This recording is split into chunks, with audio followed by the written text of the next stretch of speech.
Bonjour, bonjour, voici Bonjour. Lisa Poukine et guest star super spécial VIP Thibaut de Fil Mécanique, dont je parle quand même assez régulièrement dans mes vidéos, surtout quand je parle de machine, le technicien, la personne qui me conseille, qui m'accompagne, la personne à qui j'ai acheté mes machines. Il est là pour...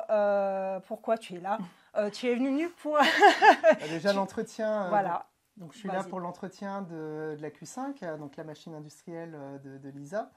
Je lui ai aussi fait en parallèle sa surjeteuse et elle m'avait proposé de faire une vidéo comme j'en fais parfois sur ma chaîne. Donc j'ai imaginé un petit truc sympa qu'on pourrait faire. Et donc c'était une surprise jusqu'à il n'y a pas longtemps, donc maintenant je sais le thème, donc je te laisse annoncer. En fait on va parler de nouveau de la surjeteuse de Lisa. Donc sa fameuse surjeteuse, sa Juki 114D. On va un petit peu parler et puis on va voir d'autres choses puisque ce modèle n'est plus disponible. On en trouve encore à droite à gauche en neuf, mais sinon c'est plus un modèle qui est proposé par Juki de façon récurrente, qui a été remplacé par un autre modèle qui est la 214D. On passe de 114 à 214. Donc est-ce qu'il y a réellement une différence? Et si oui, lesquelles? Mystère. Voilà. Donc du coup, Lisa, c'est une machine que toi, tu as l'habitude d'utiliser, que tu commences à bien connaître. Qu'est-ce que tu peux nous dire un petit peu de ton utilisation, de ce que tu aimes et ce que tu n'aimes pas, pour avoir déjà un premier point sur lequel on va pouvoir comparer la 214. Alors, cette machine, je l'utilise surtout pour coudre du jersey, donc des matières extensibles pour faire en gros des t-shirts, des leggings, pour faire simple. Qu'est-ce que j'aime?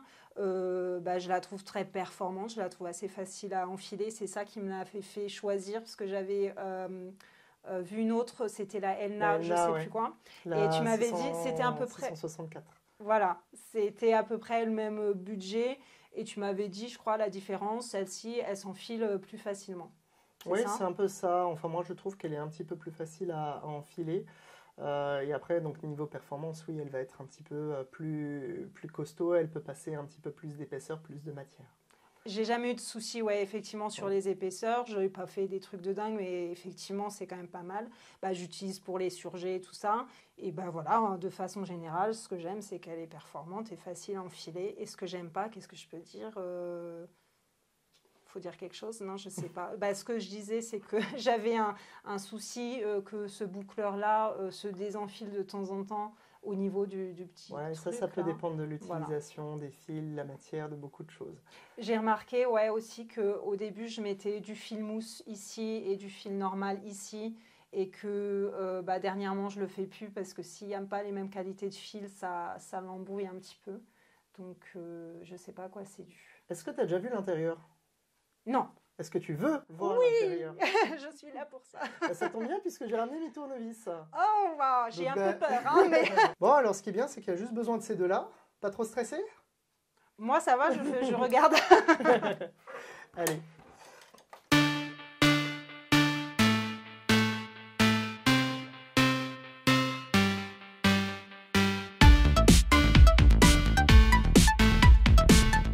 Donc, c'est ça. Oui, ça ressemble à ça, l'intérieur d'une surjeteuse. Tu peux prendre un peu n'importe quel modèle, tu auras un petit peu les mêmes, vraiment les mêmes caractéristiques. C'est-à-dire que tu vas avoir le moteur qui est un petit peu derrière. Là, ça c'est le volant. Donc tu vas avoir une poulie sur le moteur qui va être plus ou moins grosse. Tu vas donc avoir ton volant, généralement il est assez commun. Là, tu vas avoir deux bielles et en fait, quand tu tournes, c'est ces bielles-là qui vont induire le mouvement à ton boucleur supérieur. Et il y a une autre bielle qu'on ne voit pas, qui est un petit peu plus par là, qui va faire le boucleur inférieur. Enfin, tu as une dernière bielle qui va remonter là-dessus, qui va faire le mouvement du tenseur et de l'aiguille. Une surjeteuse, c'est principalement ça. Et donc, bien sûr, les blocs tension, qui ici sont gérés par des petites courroies. Ah, ça casse des fois ça? Ça peut casser dans le temps parce que forcément les courroies vont prendre un petit peu de l'âge, vont devenir un petit peu plus friables et ça peut casser. Après, c'est des choses qui se remplacent assez facilement. C'est vraiment du consommable. D'accord. D'autres systèmes, sinon, hein, qu'on retrouve un petit peu ici, sont avec des ressorts. Et d'ailleurs, nous, techniciens, quand on a des problèmes de tension qui sont très récurrents, on va venir jouer ici sur les petits trous dentés pour pouvoir augmenter manuellement la tension de chaque boucleur. Pourquoi il y a une petite frange là? Là, en fait, ton fil, quand il va arriver, peux-tu me passer une bobine? Quand en fait ton fil va arriver, la première chose qu'il va faire, c'est qu'il va passer ici. Si maintenant je crée un nœud, voilà, là j'ai une sorte de nœud, quand mon fil va arriver dans ces petits interstices, tac, le nœud va se défaire. D'accord. Tout simplement. Comme ça, tu n'as pas de problème de tension préétabli. Ici, tu remarques aussi, il y a une sorte de commutateur. Tu vois, c'est un truc, en fait, je peux bouger ici. Et bien, tout simplement, ça va venir jouer sur la longueur du point. Ah ouais. La longueur du point que l'on va pouvoir traduire. Hop, tac. On va même le défaire entièrement. Hop. Monter. Voilà. Ici, quand je vais donc jouer sur l'inclinaison là, et ça va en fait derrière, de ce côté-là, hop, venir avancer ou reculer la barre, et donc ma distance de griffe et l'avancée de mes griffes. Quand je suis ici, mes griffes vont faire un long mouvement, tac, tac. Et quand je suis là, hop, je vais faire un mouvement beaucoup plus court, tout simplement. Cette barre-là. D'accord. Et le différentiel? Le différentiel, c'est justement celui du dessous. D'accord. Là, ce que ça va faire, je vais que induire un mouvement sur mes griffes de l'avant. Tu vois, soit je vais les rapprocher. Ah bah ouais. Pour que ça fasse un plus petit mouvement, donc je vais étirer mon tissu, soit je vais donner beaucoup plus de longueur, qui fait que ça va étirer mon tissu.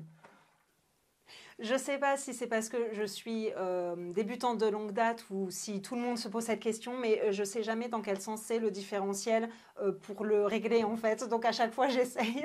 Est-ce qu'il y a un moyen mémotechnique pour se souvenir Ouais, en fait, quand tu vas augmenter ton différentiel, tu vas augmenter la contraction de ton tissu. C'est-à-dire que ton tissu, voilà, si tu as vraiment des mailles qui sont élastiques, il faut essayer de les compresser. Donc là, tu vas augmenter ton différentiel. À l'inverse, si tu veux étirer, tu vas baisser ton différentiel. Je ne sais pas quel moyen mnémotechnique on peut trouver pour vraiment faire la distinction.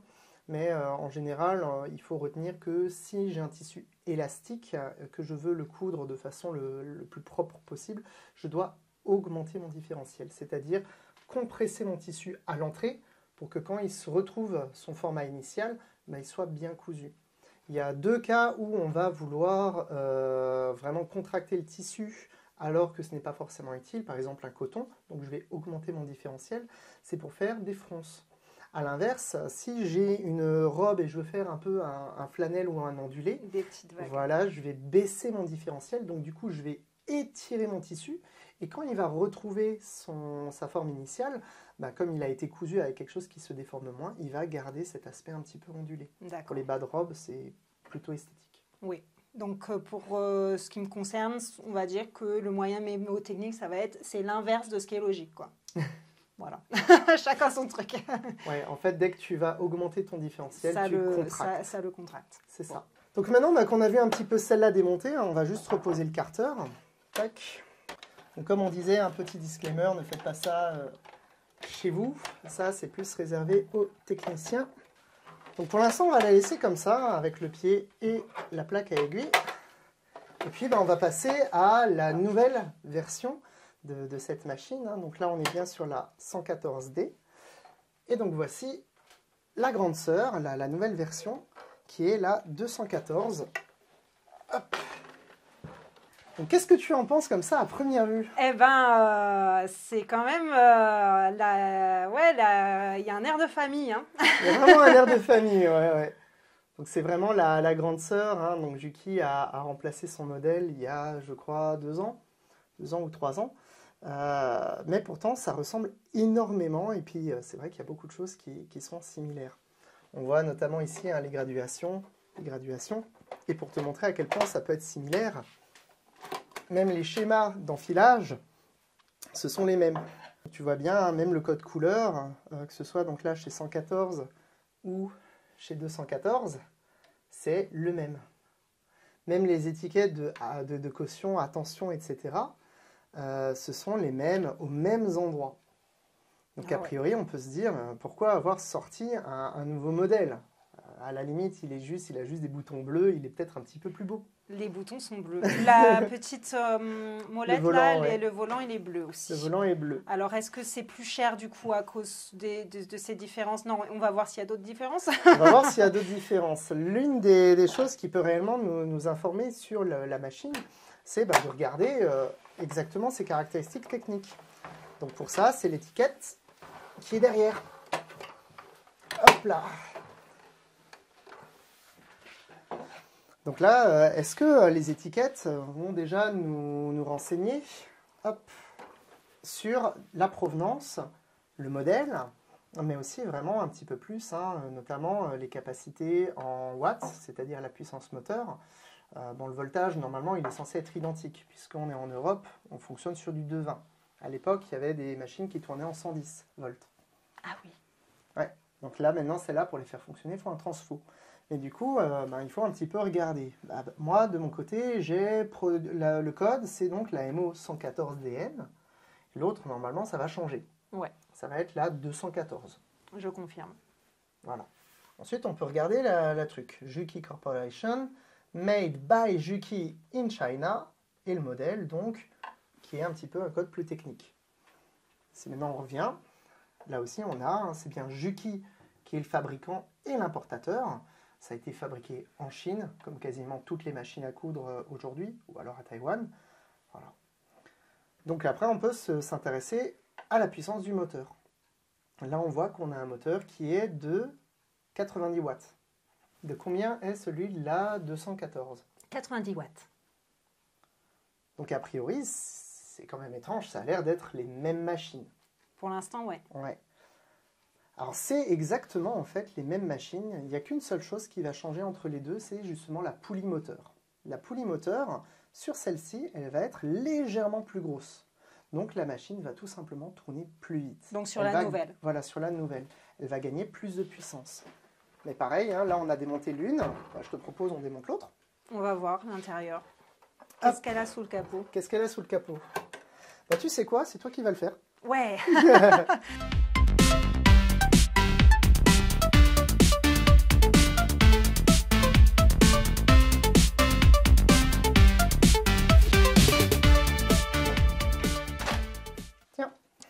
Félicitations, ton premier démontage. Donc là, hein, tu vois, on peut déjà comparer aussi l'intérieur. Hein. Donc c'est vraiment le même type de système, les mêmes roues, les mêmes courroies. Toutes les pièces sont identiques. C'est ça. Donc par contre, tu peux remarquer que les courroies ne sont pas les mêmes.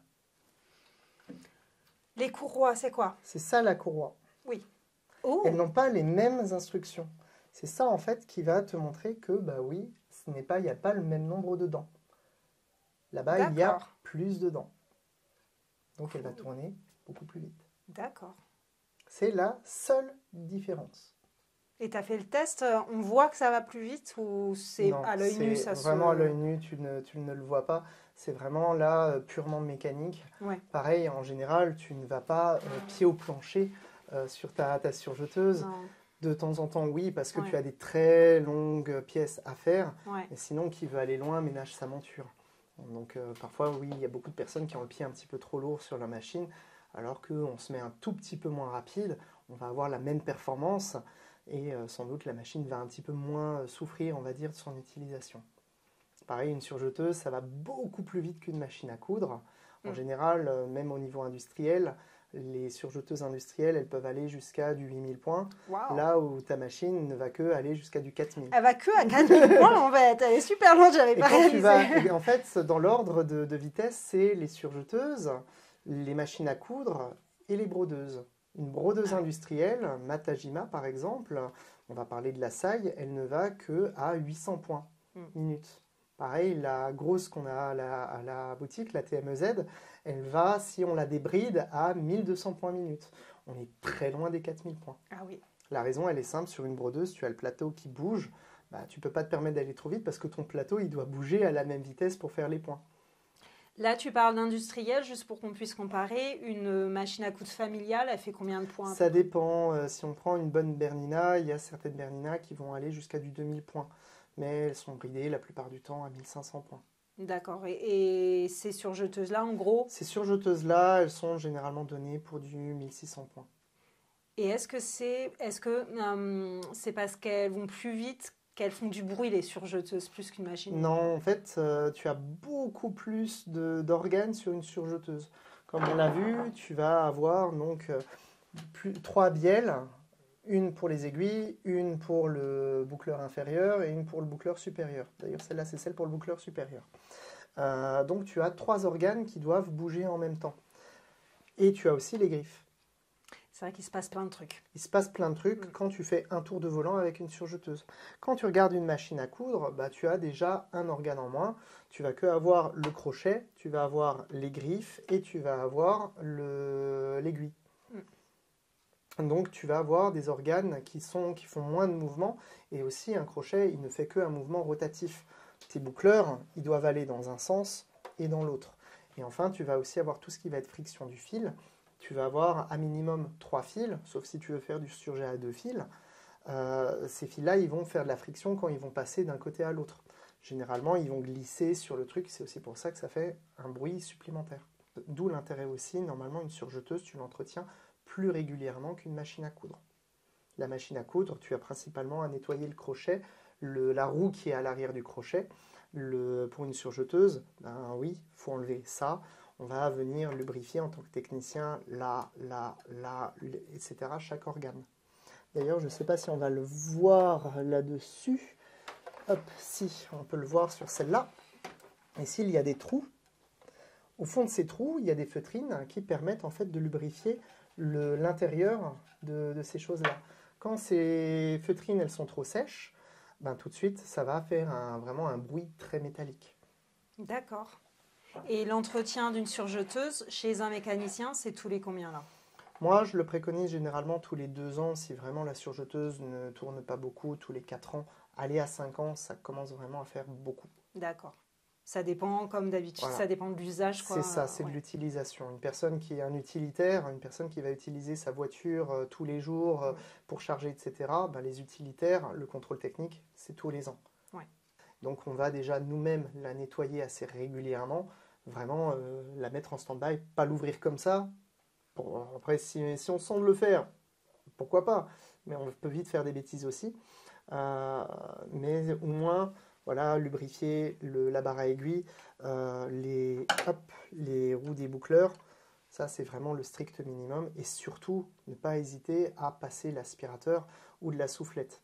Il n'y a pas de surjeteuse qui est électronique, enfin très peu. Il y en a chez Husqvarna, il y en a une chez Elna Janum et une chez Pfaff.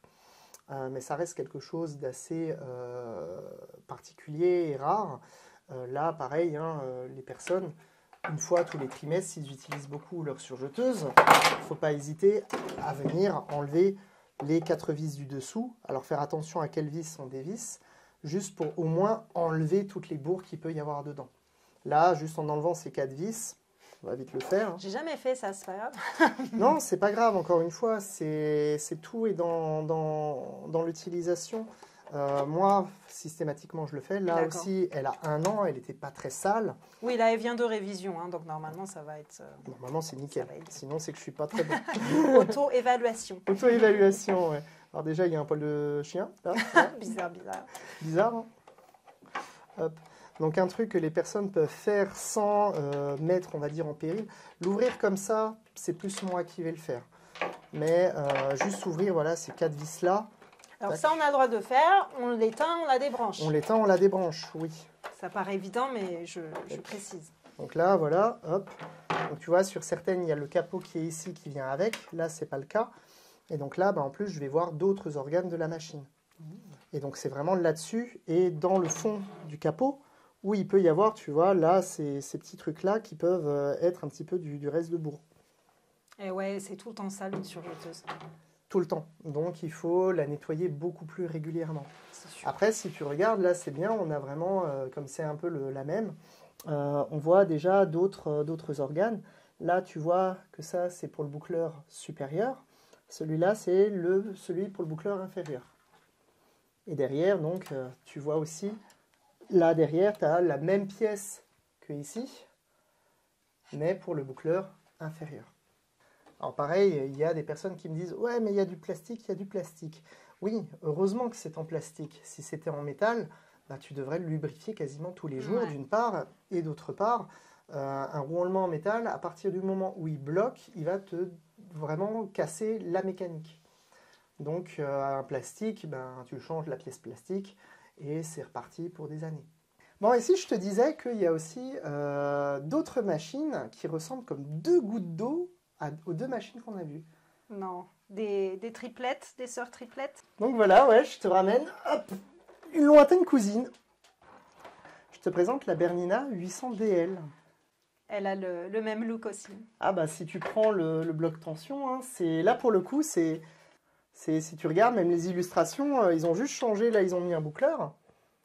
Alors moi j'aime mieux la mienne quand même parce que c'est en noir entre 5 et 3, comme ça je sais que non. Ça va être la seule différence quoi. Donc pareil, hein, est-ce que du coup cette Bernina c'est la même? Alors comme on peut le voir, hein, cette fois-ci, on n'a pas de... Déjà, quel est le fabricant? Est-ce que c'est Bernina? Est-ce que c'est autre chose? Chez Juki, hein, si on se souvient bien, il y avait bien marqué Made by Juki, dans les usines Juki en Chine. Hein. Oui. Là, Bernina, rien. Problème, quelle est la provenance du produit? Si c'était un produit alimentaire, on aurait des questions à se poser. C'est vrai. L'autre chose aussi qu'on peut remarquer, c'est la puissance moteur. Ben, la puissance moteur, ici, elle est à 105 watts. Chez Juki, on avait vu que c'était du 90. Il y a un moteur un petit peu plus performant. En fait, la réponse qu'on veut savoir du fabricant, elle se trouve sous la machine. Hop, si maintenant je te retourne la machine, ben là on voit bien que ça a été designé par Bernina en Suisse. Par contre, ça a été manufactured for Bernina. Ce n'est pas Bernina qui a fabriqué cette machine. Et pour cause, cette machine-là, c'est une Juki. Ah. Peu de personnes le savent, mais Bernina, en fait, toutes les surjeteuses Bernet et Bernina ont été fabriquées par Juki jusqu'en 2017. Alors là, Bernina, ils commencent bien à se rattraper. Hein. Ils ont sorti pas mal de modèles qui sont très performants, qui sont très beaux, qui sont aussi beaucoup plus chers que Juki, mais ils ont un petit peu de retard. Mais on va dire que la technologie, aujourd'hui, ils la maîtrisent quand même. Mais oui, celle-là, hein, encore une fois, hop, c'est une Juki. Et d'ailleurs... Hop, je l'ai déjà prédémonté. Mais si on ouvre le dessus, hop, tac, voilà. Donc tu vois, hein, les blocs tension, hein, c'est les mêmes. Hein. C'est si je te mets les trois, il y a trois choses différentes. Hop. Et ici, hop. Alors, on va le tenir puisqu'il n'y a plus le côté du dessous. Mais on va vraiment retomber sur les mêmes machines. Tu vas avoir les mêmes boutons aux mêmes endroits, les mêmes bielles, la même finition. Hein, c'est littéralement les mêmes machines. Pareil, là, on peut aussi tourner, tu vois. Donc celle-là, elle va avoir le même nombre de dents que celle-ci. Ah oui, identique. La seule chose qui sépare la 214, la 114 et la 800DL, c'est à peu près une vingtaine d'années entre chacune. Ah ouais, entre chacune. Hein? Celle-là, elle est sortie en 2021. Celle-là, elle est sortie il y a à peu près 10-15 ans. Puis celle-là, tu rajoutes encore à peu près 10-15 ans. Je suis sous le choc. Ah ouais, donc il n'y a pas eu tant d'évolution que ça en 40 ans? Oui, quasiment. Il y a 40 30 ans. 30 ans. Ok, on va dire il y a 30 ans d'écart entre celle-là et celle-là. Ouais. Et l'évolution, c'est la molette bleue. Tout à fait. Alors, dire la molette bleue, c'est quand même un petit peu réducteur. Hein. Oui, comme tu vois, on est passé d'une ampoule à des LED. Ah ouais, c'est vrai. D'ailleurs, pour vraiment te choquer encore plus, tu vois là les deux petites vis qui tiennent le support ampoule? Oui. Bah, ils sont encore présents sur les nouveaux modèles, Alors qu'ils servent à rien. alors qu'ils ne servent plus. Waouh. Donc tu vois, il y a des personnes qui parfois ont peur aussi un petit peu de l'obsolescence programmée. Quand tu vas sur des très bons modèles, ben, vu que les modèles les plus récents sont fabriqués de la même façon que d'anciens modèles, il y a juste parfois des améliorations matière ou des améliorations un petit peu plus techniques comme la poulie. Mais sinon, ben, là, les pièces sont typiquement les mêmes. Je pourrais très bien réparer cette 800DL avec des pièces de 214 ou de 114. Donc même si ta machine n'est plus produite, en réparation, elle a encore de belles années devant elle. Eh ouais. Ah, mais c'est génial. Est-ce que c'est parce que si on veut, on met une ampoule ou c'est Si juste tu as envie, ils n'ont mais pas pris la peine d'enlever cette en fait, pièce c'est juste que dans la conception de la machine, ben, les pièces, elles sont un petit peu normées. Pourquoi s'embêter à usiner, à faire un moule pour une nouvelle pièce qui va coûter cher? Non, on va plutôt préférer prendre le moule d'une pièce qui existe déjà pour pouvoir ensuite faire la même carrure de la machine. Waouh.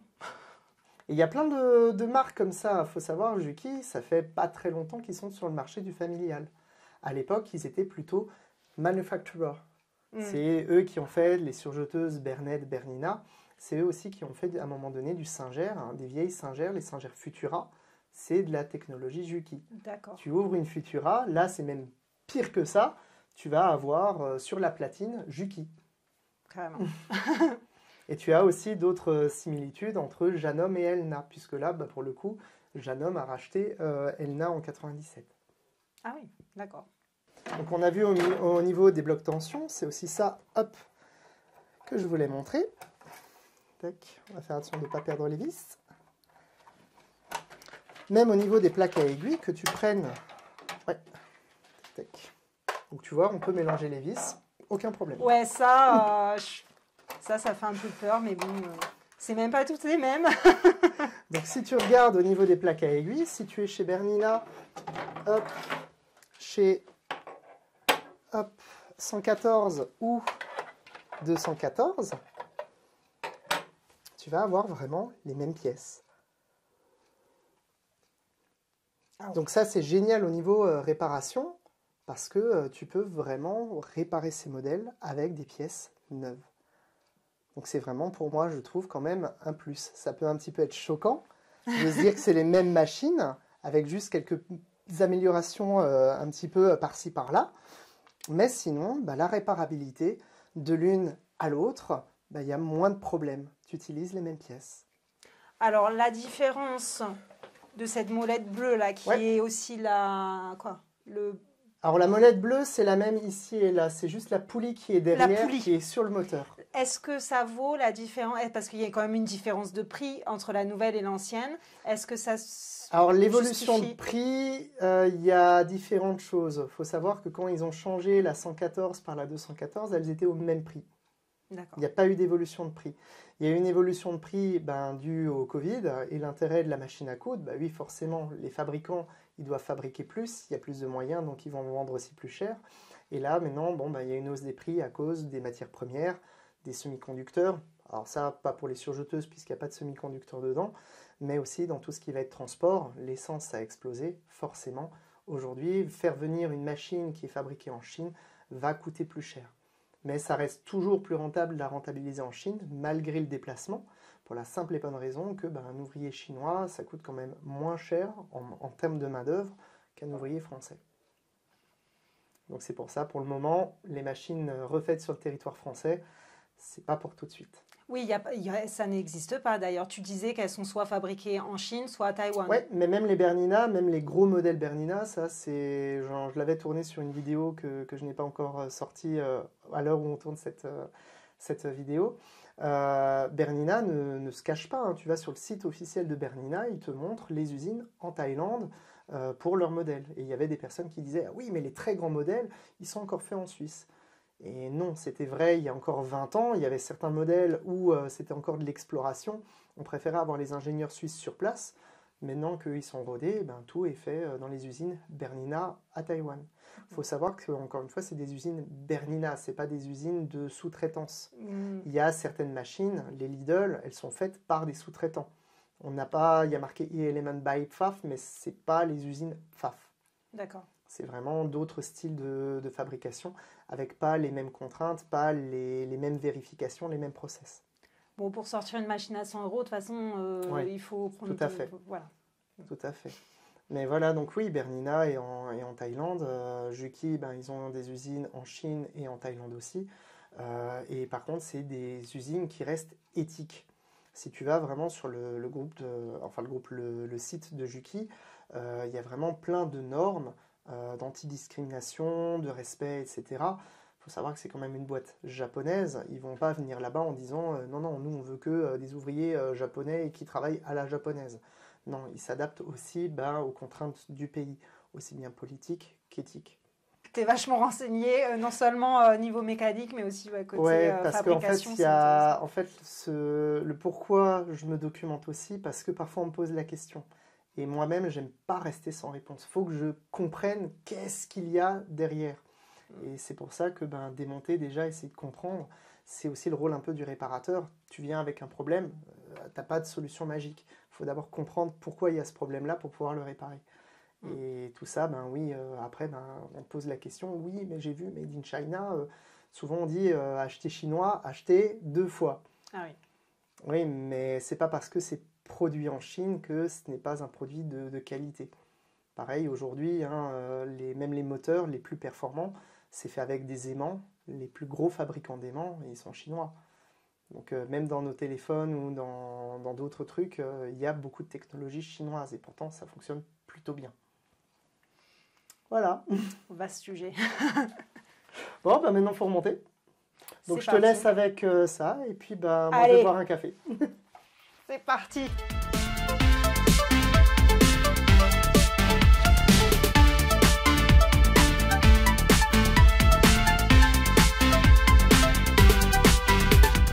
Alors Lisa, pas trop traumatisée d'avoir vu l'intérieur? Non, du tout. Non, je suis contente de l'avoir retrouvé. Puis j'ai choisi. Bon, tu démontes pas toute seule quand même. Hein. Non, ça va aller. Non. Merci beaucoup pour toutes ces explications. Merci à toi de l'accueil. Et on te retrouve, on peut retrouver Thibaut sur Facebook, sur TikTok, sur YouTube, sur quoi d'autre? Insta, mais Insta, il n'y a que de la broderie dessus, c'est pas très intéressant. C'est très intéressant la broderie. Donc sur Fil Mécanique, je vous mettrai bien sûr tous les liens en description. Et on va se dire, je pense, à très bientôt parce que moi j'ai beaucoup apprécié. Et puis la prochaine fois, ce sera chez moi, dans mon atelier cette fois-ci. Et puis on fera plus de la couture que de la mécanique. Ok, avec plaisir. À bientôt. Au revoir.